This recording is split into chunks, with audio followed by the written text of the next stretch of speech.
Hey, what's poppin'? This your boy Jay the Comedian. So back when I was a Jehovah Witness, right?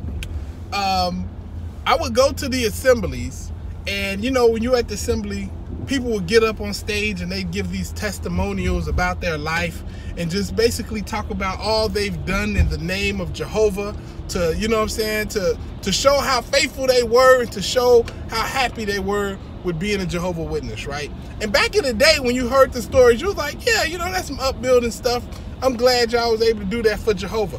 But when you leave and you start to sit down and think about the stuff they were saying, yo, it's a fucking horror story. Jesus. Like, for instance, this one guy got on stage and said he went to school and then he went to college for X amount of years. And when he got out of college, he got this great job and he was making 6 figures. Now, everybody might automatically say it's like, oh, he's making $100,000. No, this man said he was making around $300,000 a year. And he said he was happy he was able to, you know, serve Jehovah. But somebody bought the company he worked for and they kept him, and he was going to make the same amount of money, but he had to work longer hours and he had to just do more for his job.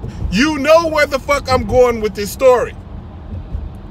He quit his job of making $300,000 a year so he wouldn't miss his meetings. Yo, back in the day, I was like, even back in the day, I ain't gonna even lie to y'all, I was like, yo, you a stupid motherfucker. Like, really, why would you do that?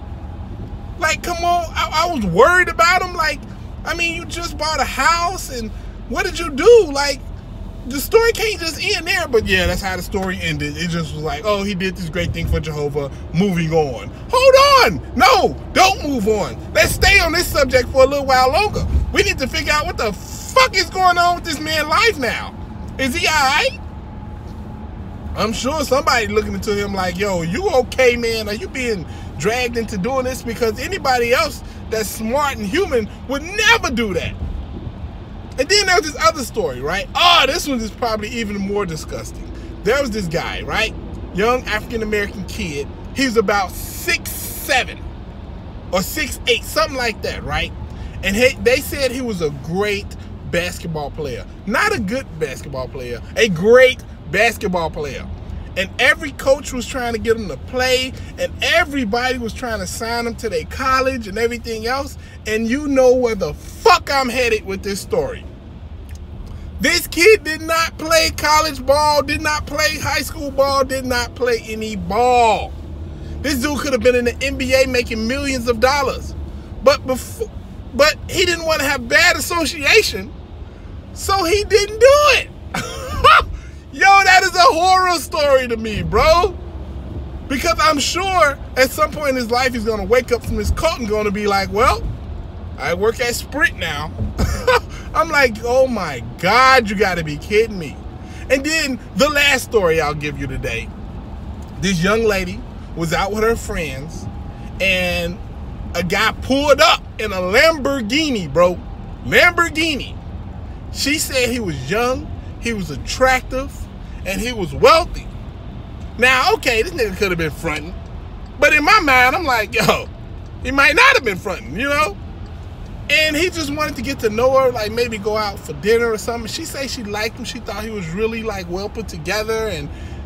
But she said he may have had all these riches and all this success, but he didn't have Jehovah. I'm like, girl, what you got now?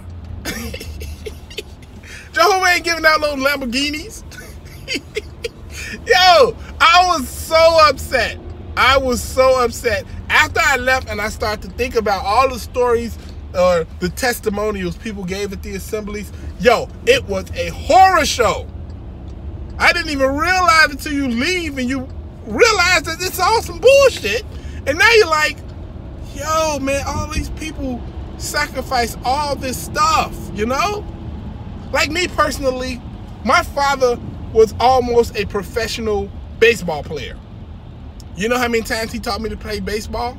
0 times. He took me out field service a lot though. And he showed me how to do carpentry. But he never showed me how to play baseball. Nah, man, I could have been a baseball player, man. Anyway, it's your boy Jay. Holla at me. I'm upset now.